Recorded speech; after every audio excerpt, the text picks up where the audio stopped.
नमस्कार, यो एभी न्यूज खबरको संकेत हो। तपाई अहिले एभी न्यूज @ 2 मा हुनुहुन्छ। म ममता थापा। प्रारम्भमा मूल खबर। इन्द्रध्वजोत्थानसँगै काठमाडौँको सांस्कृतिक विशेष पर्व इन्द्र जात्रा सुरु। बिहिबार माथिल्लो र शुक्रबार तल्लो टोलमा कुमारीको रथ यात्रा गरिने। प्रधानमन्त्रीको भ्रमणका क्रममा नेपाल चीन बीच भएको 13 बुँदे सहमतिबारे संयुक्त वक्तव्य सार्वजनिक। बीआरआई कार्यान्वयन गर्ने प्रतिबद्धता। चुनावको समयका बाचा काठमाडौँ महानगरले बिर्सेको भन्दै अभियन्ता यी निरन्तर प्रदर्शनमा समिति मार्फत वार्ता गर्ने महानगरको तयारी। अनेक किसिमको निरङ्कुश शैलीको कुरा गर्नुभयो कि झापाका सीमा नाका हुँदै भारतीय सामग्रीहरू अवैध रूपमा नेपाल भित्र्याउने क्रम बढ्दो। सरकारलाई प्राप्त हुने करोडौंको राजस्व समेत सुहावट। र चितवन निकुञ्जका पुष्पा र अञ्जलीको सिटपु आरक्षमा सारिए। गैडा नमासियोस् भनेर वासस्थान फैलाउने प्रयत्न।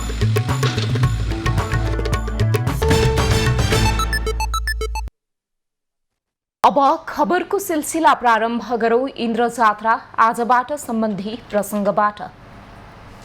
उपत्यकाकै प्राचीन ठूलो सांस्कृतिक विशेष पर्व इन्द्र जात्रा आजबाट सुरु भएको छ।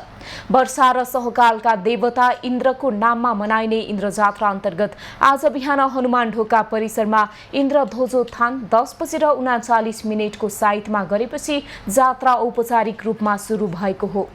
नेपाली सेना समेत सहयोगमा हनुमान ढोकाको काल भैरव क्षेत्रबाट इन्द्र जात्राको लिङ्गो ठड्याएर इन्द्र ध्वजोत्थान गरिएको हो।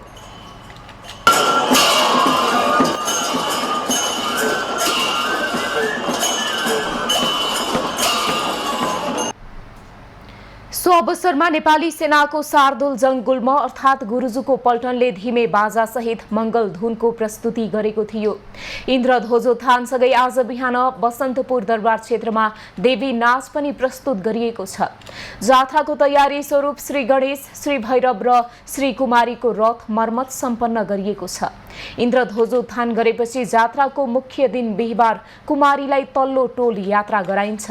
3वटा रथ सुरु गरिने इन्द्र जात्राको मुख्य दिन राष्ट्रपति रामचन्द्र पौडेल समेत बसन्तपुर दरबार क्षेत्रमा जाने कार्यक्रम छ। 12 गते शुक्रबार माथिल्लो टोल यात्रा गराइने कार्यक्रम छ। असोज 15 गते सोमबार नानीसा यात्रा गरिनेछ। त्यसै दिन राति 8:35 को साइतमा इन्द्रध्वज पतन अर्थात् लिङ्गो ढालिने साइत छ। यसरी करिब 15 दिन लामो इन्द्र जात्रा पूरा हुनेछ। वर्षा राम्रोसँग सम्पन्न भई बाली लगाइएकाले अब बिदा लिनुस् भनी वर्षा अन्त्यको कामना गर्न यो जात्रासँगै विभिन्न देवी देवताको नाच देखाइने गरेको धार्मिक विश्वास छ। प्रधानमन्त्री पुष्पकमल दाहालको चीन भ्रमण तथा नेपाल र चीन बीच भएको 13 बुँदे सहमतिबारे संयुक्त वक्तव्य सार्वजनिक भएको छ। प्रधानमन्त्री दाहाल र उनका चीनिया समकक्षी ली छ्याङको उपस्थितिमा भएको समझदारी तथा सहमतिलाई विस्तृतमा उल्लेख गर्दै आज संयुक्त वक्तव्य जारी भएको हो। Belt and road initiative BRI को माध्यमबाट दुवै देशले थप समृद्धि हासिल गर्न सक्ने भएकाले यसको द्रुत कार्यान्वयनमा पहल गर्न दुवै देश सहमत भएको पनि वक्तव्यमा उल्लेख छ। सन् 2017 मा नेपालले बीआरआईमा सहभागी हुन स्वीकार गरेकाले कार्यान्वयन योजनाको अन्तिम रूप दिन पनि दुवै देश सहमत भएका छन्। पूर्वाधार, कनेक्टिभिटी, व्यापार, पर्यटन, उत्पादन क्षमता र लगानीलाई थप गहिरो र बलियो बनाउने तथा बन्दरगाह, सडक, रेलमार्ग जस्ता क्षेत्रमा सम्पर्क सुदृढ गर्न पक्षहरू सहमत भएका छन्। हवाई मार्ग विस्तार र विद्युतीय ग्रिड निर्माणमा पनि दुवै देश एकमत भएका छन्। त्यस्तै Geelong, Kerung, Rasuwagadhi, Chilime 220 केभी cross border power ट्रान्समिसनल लाइनको निर्माण चाँडो सुरु गरिने सहमति भएको वक्तव्यमा उल्लेख छ। रसुवागढी र तातोपानी नाका जोड्ने मुख्य सडक विस्तारमा सहमति भएको छ। टोखा छहरे सुरुङ मार्ग, स्याफ्रोबेसी रसुवागढी र अरनीको राजमार्ग विस्तारको काम अघि बढाउने सहमति नेपाल र चीन बीच भएको छ। दुवै पक्ष केरुङ काठमाडौँ क्रस बोर्डर रेलवेको सम्भाव्यता अध्ययनमा सहमत भएका छन्। नेपालमा रेल सम्बन्धी दक्ष जनशक्ति उत्पादनका लागि चीनले सहयोग गर्ने समझदारी पनि दुई देशबीच भएको छ। त्यस्तै नेपालले चीनलाई एक जोडी गैंडा दिने पनि संयुक्त वक्तव्यमा उल्लेख छ।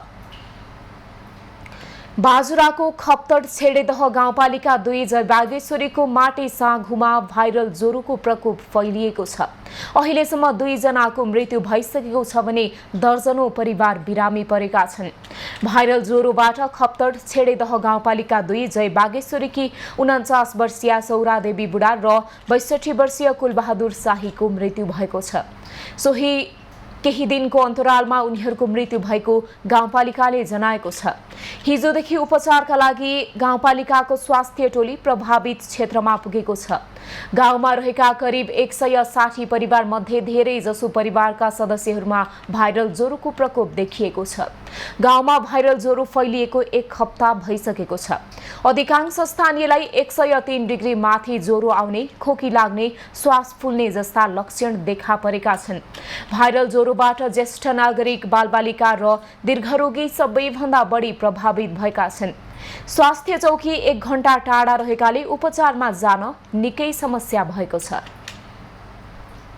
पोखराको मणिपाल शिक्षण अस्पतालका चिकित्सकहरूले अस्पतालका सबै सेवा बन्द गर्ने घोषणा गरेका छन्। सोमबार साँझ आवासीय तथा इन्टर्न चिकित्सकहरूले सूचना जारी गर्दै चिकित्सकमाथि हातपात गर्नेलाई पक्राउ गरी कारबाही गर्नुपर्ने र दोषीलाई जेल चलाउने सुनिश्चितता नभएसम्मका लागि सेवा बन्द गरेका हुन्। अस्पतालमा ओपीडी, वार्ड, आइसियू, आकस्मिक प्रयोगशाला लगायतका सेवा बन्द गरिएको छ। उपचारका लागि ल्याइएकी लमजुङकी 57 वर्षीय सुकमाया दुराको उपचारका क्रममा मृत्यु भएपछि मृतकका आफन्तले सोमबार चिकित्सकमाथि आक्रमण गर्नुका साथै अस्पतालमा तोडफोड समेत गरेका थिए। अस्पतालमा डाक्टरमाथि आक्रमण भएको आरोपमा प्रहरीले 34 वर्षीय विनय गुरुङलाई हिरासतमा लिएको छ। चिकित्सक संघले पनि आक्रमणमा संलग्नलाई कारबाहीको माग गरेको छ। संघले दोषीलाई कारबाही नगरिए नियमित स्वास्थ्य सेवा प्रवाह गर्ने वातावरण गम्भीर रूपमा प्रभावित हुने चेतावनी पनि दिएको छ। आज चिकित्सकहरूले काठमाडौँको माइती घर मण्डलामा भेला भएर विरोध प्रदर्शन समेत गरेका छन्।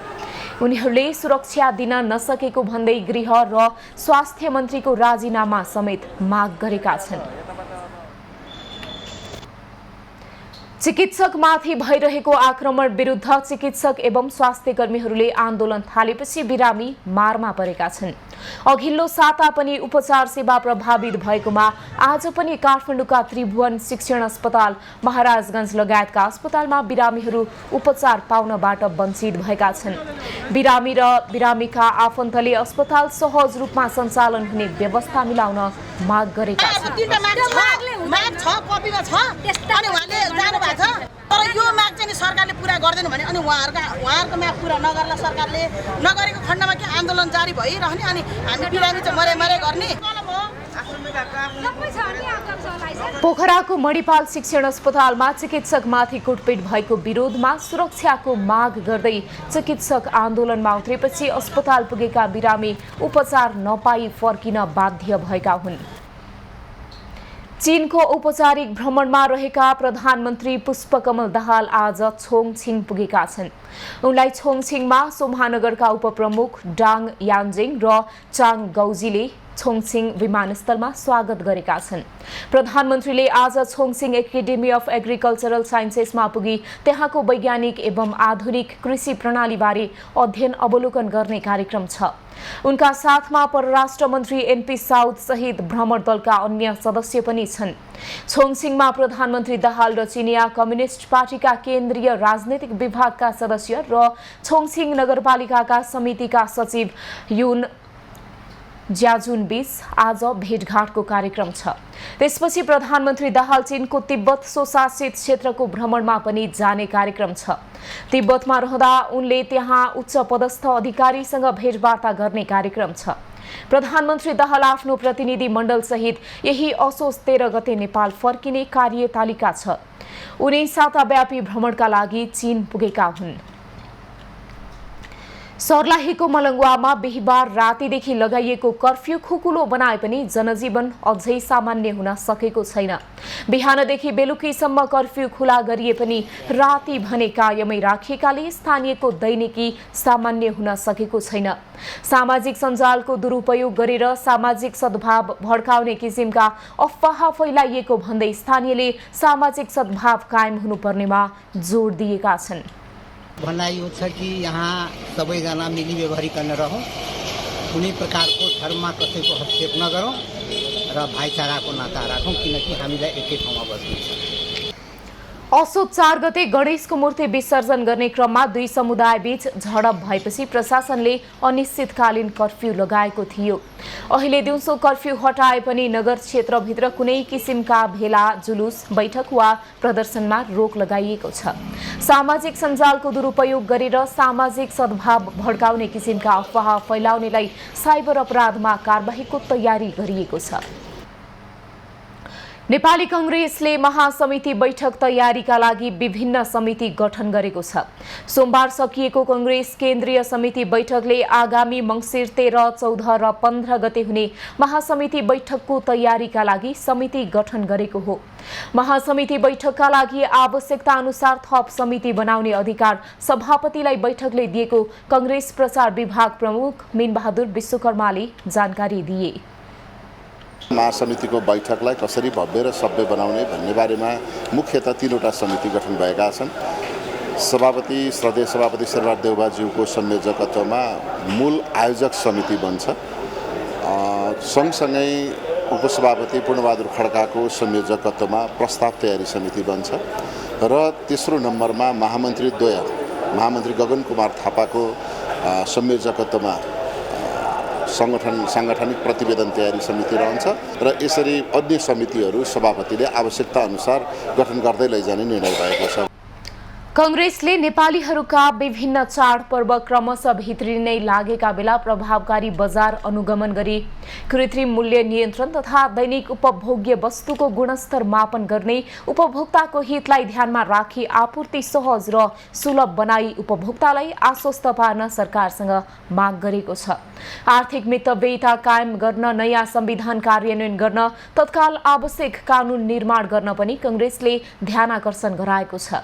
लम्पेस्किन, किसान, बाढी पहिरो प्रभावितका बारेमा राहत उपलब्ध गराउने विषयमा पनि सरकारको ध्यानाकर्षण गर्ने निर्णय पनि कांग्रेसको छ।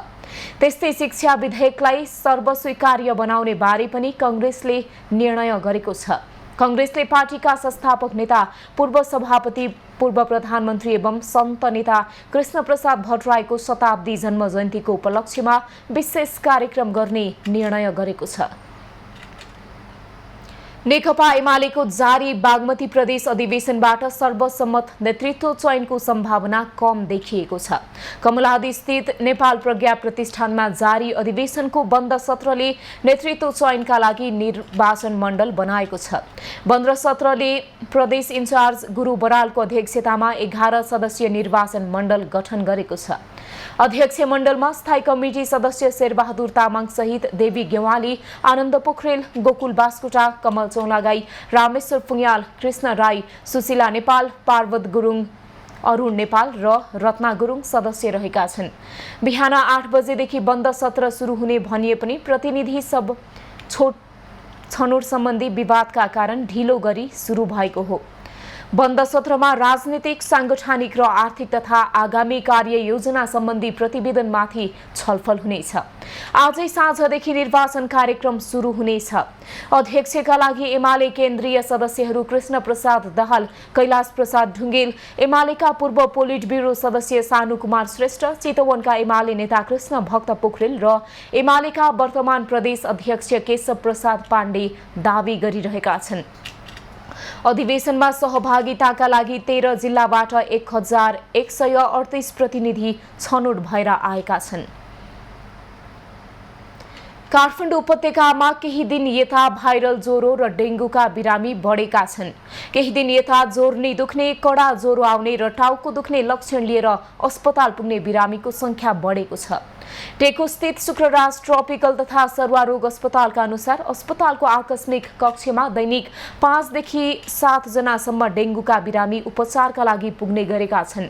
दैनिक 200 जनासम्म बिरामी ओपीडीमा डेङ्गुको जस्तै लक्षण लिएर पुग्ने गरेका छन्। टेको अस्पतालमा मात्रै होइन, ललितपुर स्थित पाटन अस्पतालमा पनि बिरामी बढेका छन्। यो समयमा भाइरलका बिरामी बढे पनि गत वर्ष जस्तो नरहेको चिकित्सकको भनाइ छ।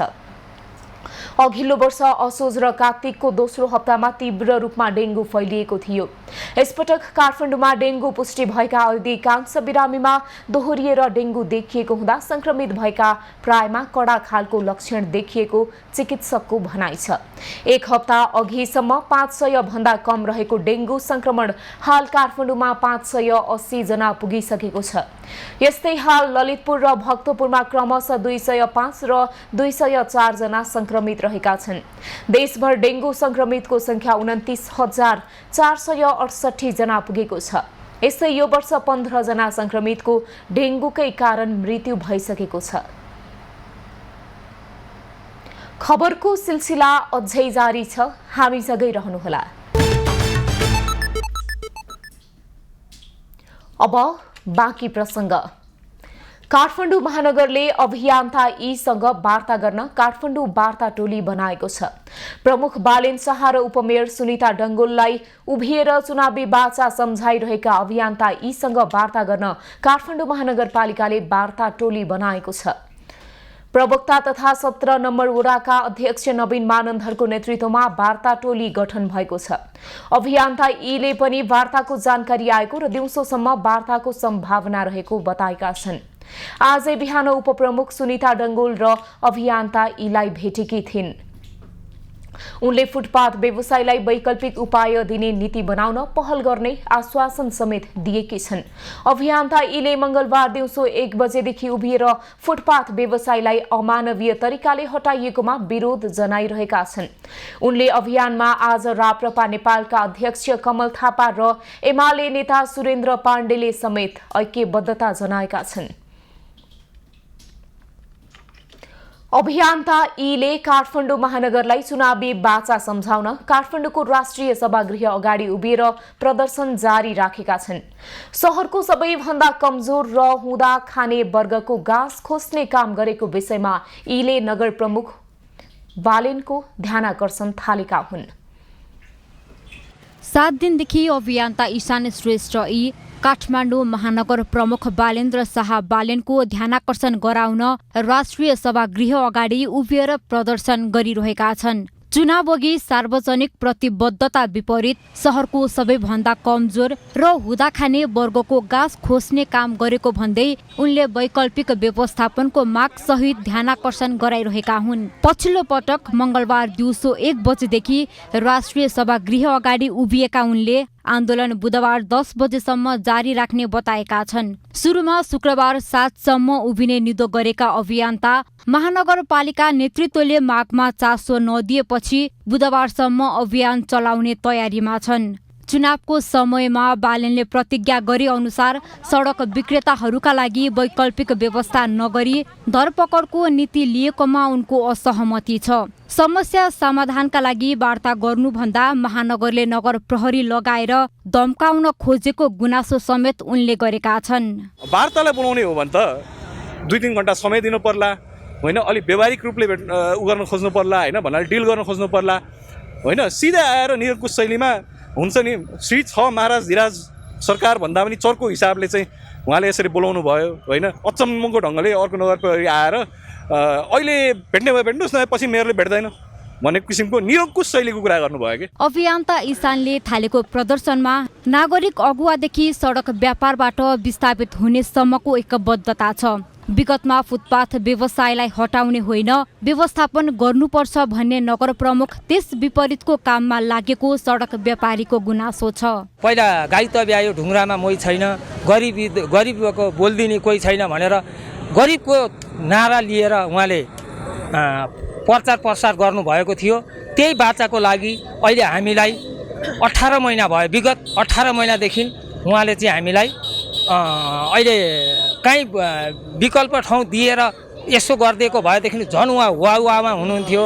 हामीलाई वैकल्पिक ठाउँ नपाइकन उहाँले चाहिँ हामीलाई विस्थापित बनाइदिनु भएको छ। उता काठमाडौँ महानगर प्रमुख बालेन शाहले भने इसानलाई वार्तामा बोलाउँदा पनि नआएको आरोप सामाजिक सञ्जालमा लगाएका छन्। आफू नै यी लगायतका अभियन्ता उभिरहेको ठाउँमा गए पनि वार्ता नचाहेको आरोप उनको छ।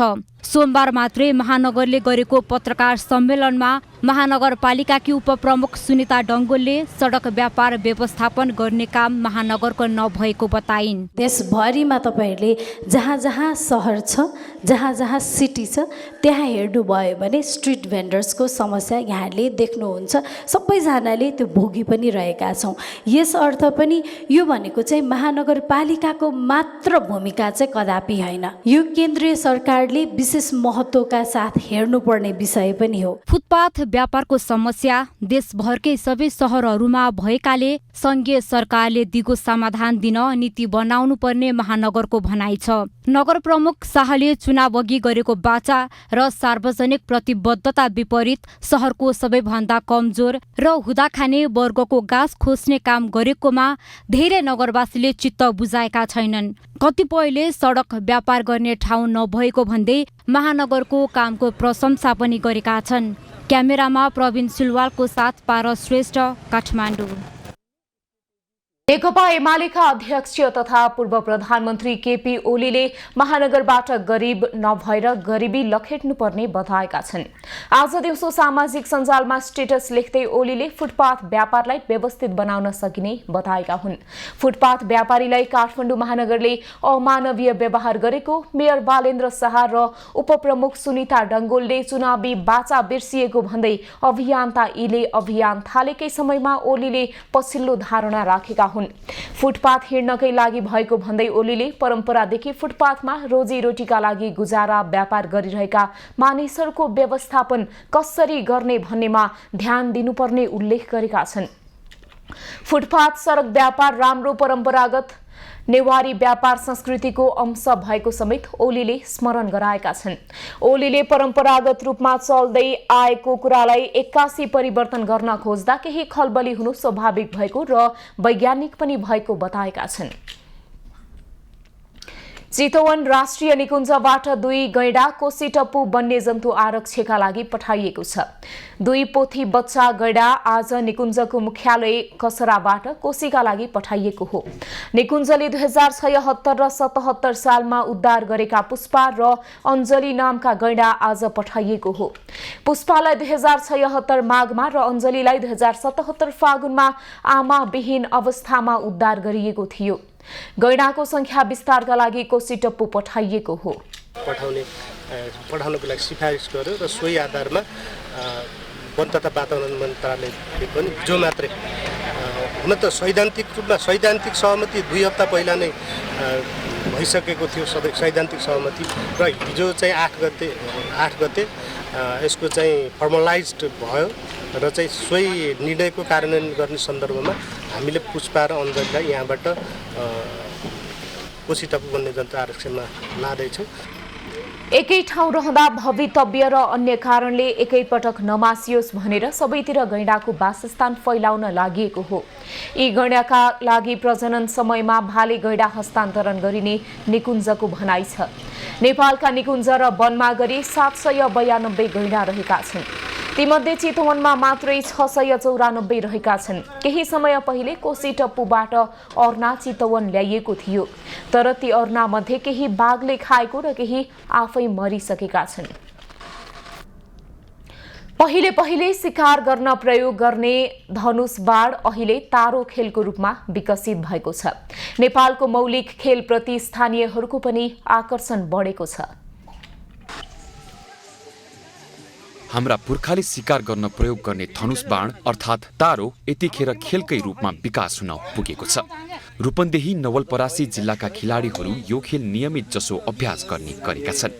रूपन्देहीको देवदह नगरपालिका खैरेनी स्थित गौतम बुद्ध राष्ट्रिय उद्यानसँगै रहेको मैदानमा स्थानीयहरू जुटेर यो तारो हान्ने खेल खेल्दछन्।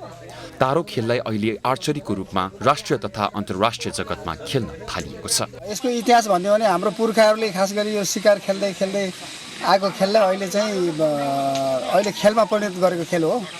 यो एउटा राष्ट्रिय अन्तर्राष्ट्रिय खेल पनि भइसकेको हुनाले हामीले पनि यो लुम्बिनी प्रदेश अहिले चाहिँ देवदह, परासी, बुटोलदेखि सैना महिनामा यो खेललाई चाहिँ हामीले जागरुक गराउन चाहेका छौँ। यो खेलको संरक्षण र विकासमा सरकारको ध्यान जानुपर्ने खेलाडीहरू बताउँछन्।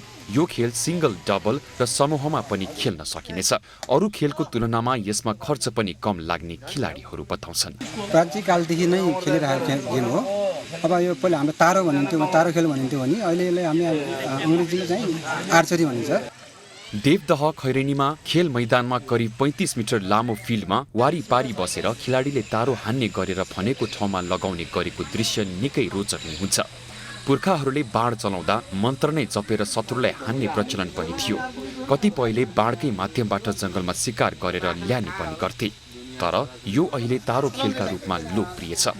यस्ता प्राचीन खेलको संरक्षण र विकासमा सरकारवाला निकायको ध्यान जान उत्तिकै आवश्यक छ। रूपन्देहीबाट दामोदर खनालको रिपोर्ट।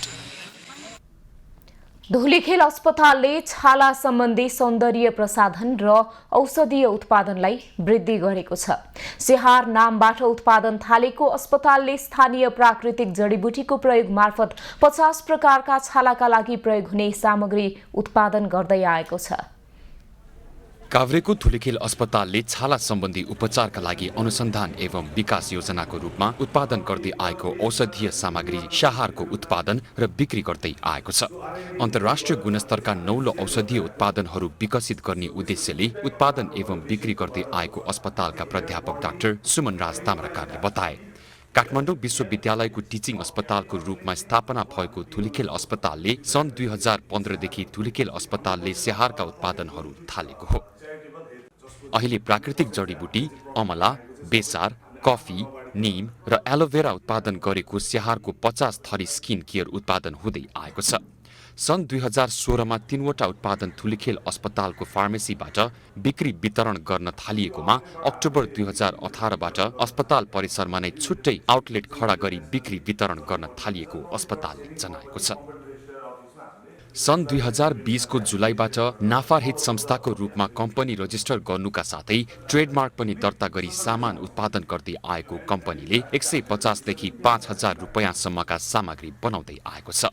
स्याहारका प्रयोगकर्ताहरूमध्ये 90% खुसी र सन्तुष्टि भएको पाएको अस्पतालले जनाएको छ। अहिले यसको उत्पादन स्थल धुलीखेल अस्पतालको बालुवा स्वास्थ्य केन्द्र आउटरिच सेन्टरमा रहेको छ, जसमा 4 जना जनशक्ति संलग्न रहेको छ।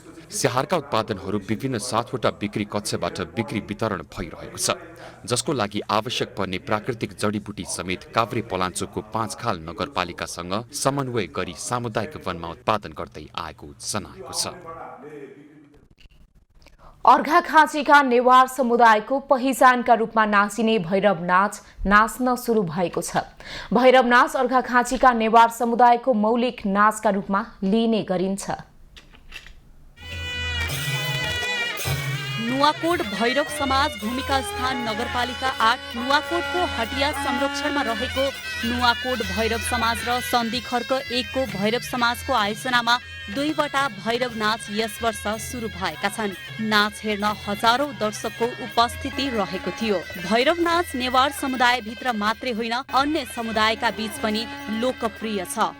यो भैरव नाचको सन्दर्भमा लुम्बिनी प्रदेशको अर्घाखाँची जिल्ला लोकप्रिय जिल्लाको रूपमा चिनिने गरिन्छ र अर्घाखाँची जिल्लाका नेवार समुदायको रीतिरिवाज कल्चर अनुसार नेवार समुदाय रहेको बाहुल्यता रहेको क्षेत्र अनि यो चाहिँ लात्तेमाझ, नुवाकोट, डिवर्ना र यो पटुवाथुम जस्ता ठाउँमा भैरव नाच प्रदर्शन गरिन्छ। भैरव नाच 7 पटकसम्म नाचिन्छ। सामान्यतया एउटा नाच 20 मिनेटको हुन्छ। बीचमा छोटो विश्रामपछि पुनः नाच सुरु हुन्छ। यसमा काल भैरव मुख्य हुन्छ भने श्वेत भैरव र रक्त भैरव सहायक र साथमा डङ्किनी नर्तकी पनि हुन्छ।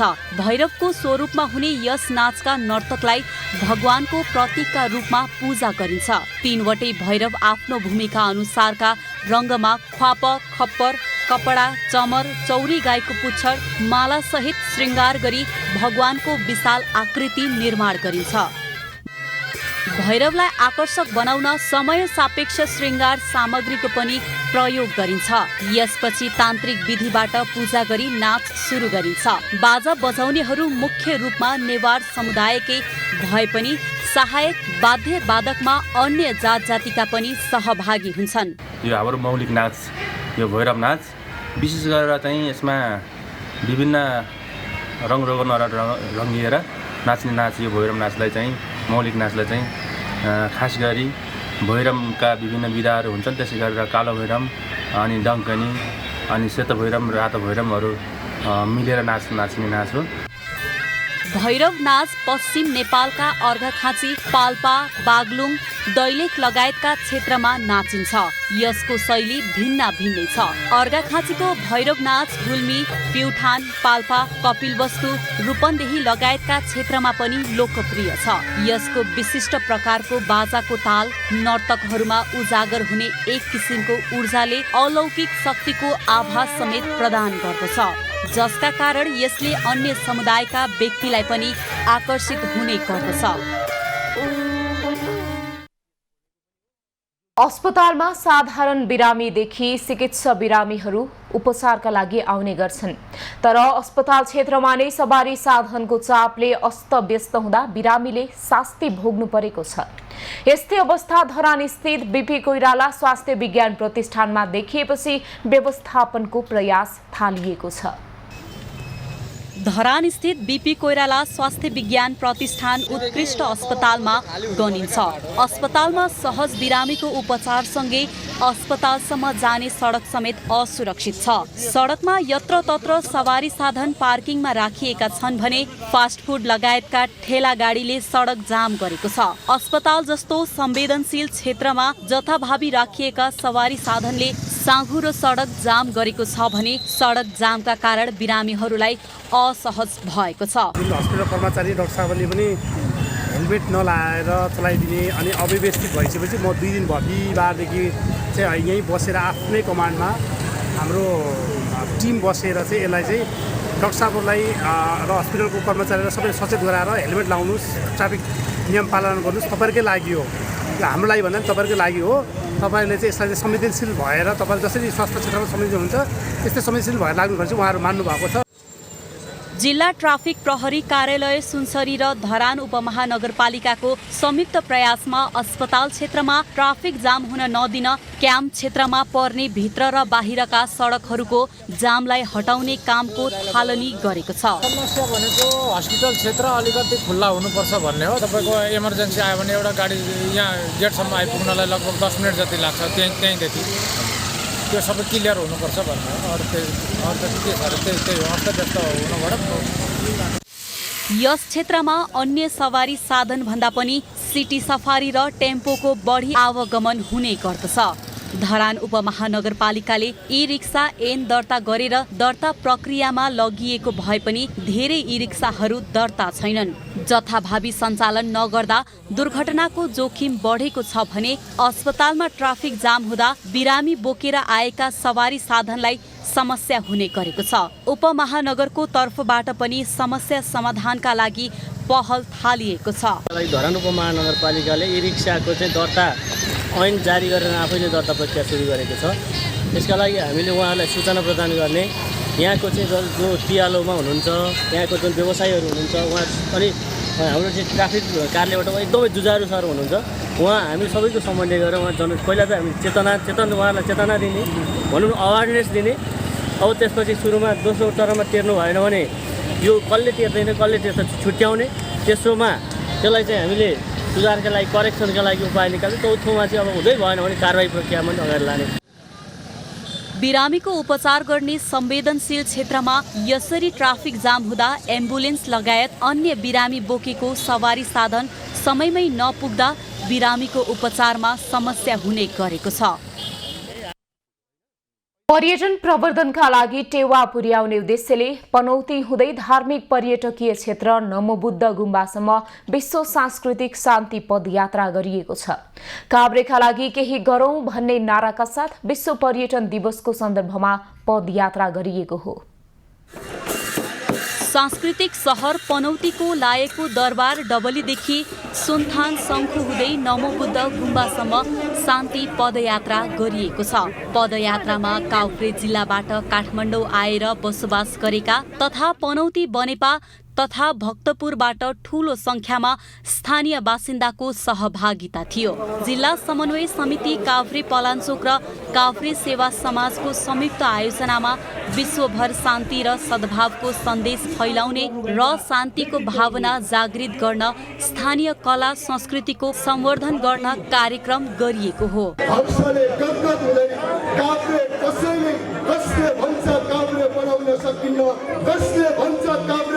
सक्ने मान्छेहरू काभ्रेमा छैनन्। यो मञ्चमा हेरौँ, यो मुक्तिमा हेरौँ, सबै मान्छे काभ्रे बनाउन सचेत हौँ, इमानदार बनौँ। पदयात्रासँगै साइकल यात्रा मार्फत पर्यटन प्रवर्धनको लागि स्थानीय स्तरबाट भएको कार्यक्रमले समाज र संस्कृतिको परिचय गराउन सहयोग पुग्ने सहभागीको अपेक्षा थियो। यहाँ आउनुभएको सम्पूर्ण समाजका सबै सचेत व्यक्तित्वहरू हुनुहुन्छ। हामी सबै जुन ठाउँमा होस्, जहाँ होस्, यो काभ्रेलाई एउटा बलियो काभ्रे, एउटा विकासकोले सबैलाई विकासको सबै क्षेत्रमा पुग्ने काभ्रे र शिक्षित काभ्रे, समाजमा सबैलाई बस्ने लायक काभ्रे बनाउने एउटा दायित्व हामी सबैको हो। पनौती र नमोबुद्धको महत्त्व धेरै रहेको कारण यहाँको पर्यटन प्रवर्धनका लागि सांस्कृतिक शान्ति पदयात्रा स्वागत योग्य रहेको सहभागीहरूको भनाइ थियो। काभ्रे जिल्ला र सिङ्गो मुलुकलाई नै यहाँको सद्भाव, शान्ति र समुन्नत समाज निर्माण गर्ने सबैको साझा अभियान र पर्यटकीय क्षेत्रको विकासका लागि जिल्लाका सबै पर्यटकीय क्षेत्रको प्रचार प्रसार गर्नमा थप सहयोग पुग्ने आयोजकको अपेक्षा छ। अबको पालो एभेन्यूज एट बिजनेस। उद्योग वाणिज्य तथा आपूर्ति मन्त्री रमेश रिजालले दशैं र तिहारमा बजारमा हुने कृत्रिम अभाव र कालो बजारी रोक्न निरन्तर बजार अनुगमन गर्ने बताएका छन्। आज नेपाल एलपी ग्यास उद्योग संघको 28औं वार्षिक साधारण सभालाई सम्बोधन गर्दै उनले सरकारको तर्फबाट यस अवस्थामा ग्यास आपूर्तिको श्रृङ्खलालाई टुट्न नदिने र निरन्तर बजार अनुगमन गर्ने बताएका हुन्। मन्त्री रिजालले तत्कालै देशभित्र नवीकरणीय र हरित ऊर्जाको पर्याप्त मात्रामा उत्पादन भइ नसकेको वर्तमान अवस्थामा एलपी ग्यास लगायत अन्य पेट्रोलियम इन्धनको आयातलाई तत्काल निषेध वा निरुत्साहित गर्न नसकिने स्पष्ट पारे। 2045 सम्म शून्य कार्बन उत्सर्जनको लक्ष्य हासिल गर्न खनिज ऊर्जालाई स्वच्छ एवं नवीकरणीय ऊर्जाले विस्थापन गर्ने नीति लिएको छ, जसअनुसार हामीले आगामी दिनहरूमा जीवाश्म इन्धनको प्रयोगलाई बिस्तारै घटाउँदै जानुपर्ने अवस्था आइसकेको छ। यद्यपि तत्कालै देशभित्र नवीकरणीय र हरित ऊर्जाको पर्याप्त मात्रामा उत्पादन भइ नसकेको वर्तमान अवस्थामा एलपी ग्यास लगायत अन्य पेट्रोलियम इन्धनको आयातलाई तत्काल निषेध वा निरुत्साहन गर्न सकिँदैन। मन्त्री रिजालले 2045 सम्म शून्य कार्बन उत्सर्जनको लक्ष्य हासिल गर्न खनिज ऊर्जालाई स्वच्छ एवं नवीकरणीय ऊर्जाले विस्थापित गर्ने नीति लिएको पनि उल्लेख गरे। कार्यक्रममा नेपाल आयल निगमका कार्यकारी निर्देशक उमेश प्रसाद थनीले नेपाल आयल निगमले सर्वसाधारणका लागि आइपीओ जारी गर्ने तयारीमा रहेको जानकारी दिए। नेपाल आयल निगमलाई गाली गर्ने इन्धन पनि सबैलाई चाहिएको छ, अलिकति अनरसिप लिनको लागि पनि यो आइपीओ जारी गर्नुपर्छ।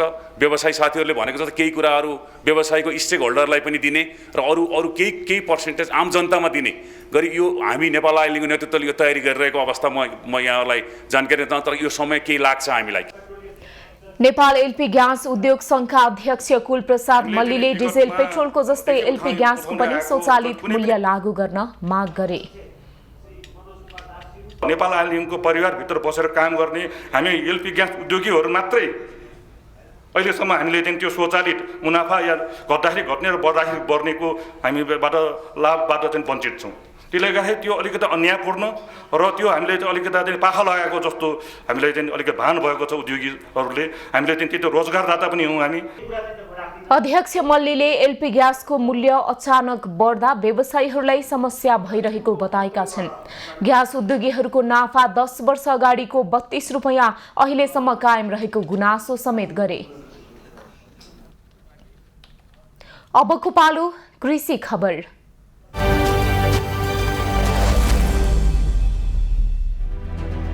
कृषि खबरको साथ रूपन्देही र आसपासका सीमावर्ती बजारमा तरकारीको मूल्य आकाशिएको छ। तरकारी र फलफूलको मूल्यमा एकरूपता नहुँदा उपभोक्ता थप मारमा परेका छन्। रूपन्देहीको बुटवल र यस आसपासमा लाग्ने हाट बजारहरूमा तरकारीको मूल्य मनपरी हुँदा उपभोक्ताको भान्सा महँगिएको छ। हाट बजारमा दैनिक उपभोग्य वस्तु दाल, चामल, मरमसाला, तरकारी, फलफूलको मूल्यमा एकरूपता र गुणस्तरीयता नहुँदा उपभोक्ता मारमा परेका हुन्। विगतका वर्षका तुलनामा यस वर्ष तरकारी उत्पादन राम्रो भएको छ, तर व्यवसायी सरकारले आलु प्याजमा लगाएको मूल्य अभिवृद्धि कर भ्याटका कारण तरकारीको भाउ बढेको दाबी गर्छन्। 40% सरकार लगता है नेपाल सरकार का, 40% नेपाल सरकार का भंडार लगता है। 40%? इसमें हड़ताल हुआ था। रूपन्देहीकै सबैभन्दा ठुलो बुटवल उपमहानगरपालिका परिसरमा रहेको बुटवल हाट बजारमा पनि सरोकारवाला निकायको ध्यान नपुग्दा एउटै प्रकृतिका तरकारी, फलफूल, मरमसालाको मूल्य समेत फरक फरक भेटिन्छ। 7/7 को 130 रुपियाँ हप्तामा 30 रुपियाँ लाग्छ। अनि हप्तामा मङ्गलबार शुक्रबार पनि लाग्छ। त्यो दिन 7/7 को 40 रुपियाँ दिन पर्छ। बुधबार शनिबार 130 रुपियाँ दिन पर्छ। 100 रुपियाँ 110 रुपियाँ के सस्तो कसरी यो अगरबत्ती सोयाबिन तेल जुन चाहिँ भ्याट नलाग्दासम्म 40 देखि 45 सम्ममा बिक्री भएको प्रति किलो प्याजको खुद्रा मूल्य हाल 75 देखि 80 रुपैयाँ रहेको छ। 1000 प्रति केजीसम्म पाइने जिरा 1200 पुगेको छ। त्यस्तै चिनीको मूल्य पनि 100 देखि 120 रुपैयाँ पुगेको उपभोक्ता बताउँछन्। सस्तो होला भन्ने हिसाबले आएको यहाँ पनि यस्तै रहेछ, महँगै रहेछ। हाट बजारमा तरकारी, टमाटर, गोबी, बोडी, सिमी, भिन्डी, लौका, घिरौला, करेलाको मूल्य पनि बढेको छ। 500 रुपैयाँको तरकारीले 2 छाक टार्न र कम आय भएकालाई दैनिक जीवन चलाउन निकै कठिन भएको उपभोक्ताको गुनासो छ। दामोदर खनाल, रूपन्देही। खबरको सिलसिला अझै जारी छ, हामीसँगै रहनुहोला।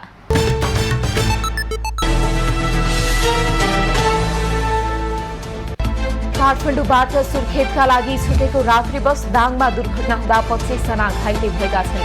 कर्णाली प्रदेश 020001 ख 0362 नम्बरको बस आज बिहान पूर्व पश्चिम राजमार्गको लम्मही नगरपालिका 9 शिव खोलामा दुर्घटनामा परेको हो। घाइतेहरूमध्ये 10 जनालाई बाँकेको कोहलपुर र 6 जनालाई लम्मही अस्पतालमा उपचारका लागि पठाइएको छ। राष्ट्रिय सभा बैठक असोज 18 गतेसम्मका लागि स्थगित गरिएको छ। संसद सचिवालयले आज सूचना प्रकाशित गर्दै असोज 12 गते बस्ने भनिएको बैठक बिहिबारका लागि सारिएको जनाएको छ। बैठक विशेष कारणवश तोकिएको दिन बस्न नसक्ने भएको सूचनामा उल्लेख छ।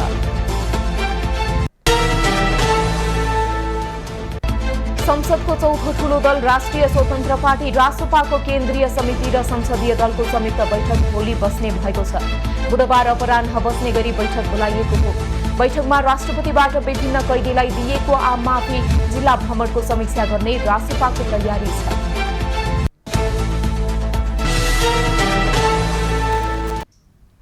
अबको पालो एभेन्यूज एट मौसम।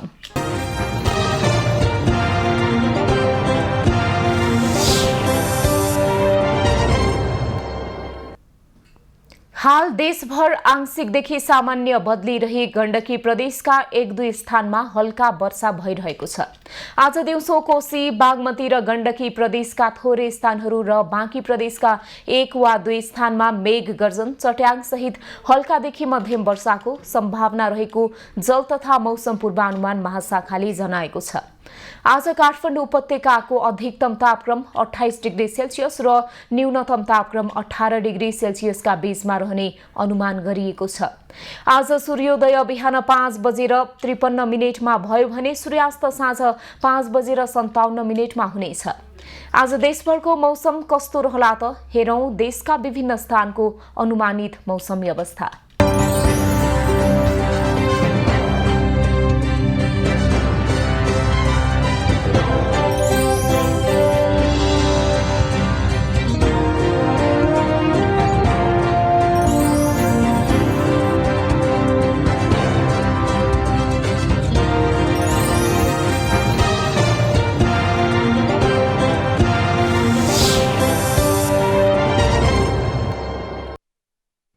अहिलेलाई खबरको क्रम यति नै। एभी न्यूज खबरका यी सहित अन्य विस्तृत खबरका लागि www.avnews.tv लगइन गर्न सक्नुहुनेछ। युट्युब, फेसबुक र ट्विटरमा पनि हामीलाई फलो गर्न सकिनेछ। खबर भित्रको खबरका लागि हेर्दै रहनुहोला एभी न्यूज खबर। नमस्कार।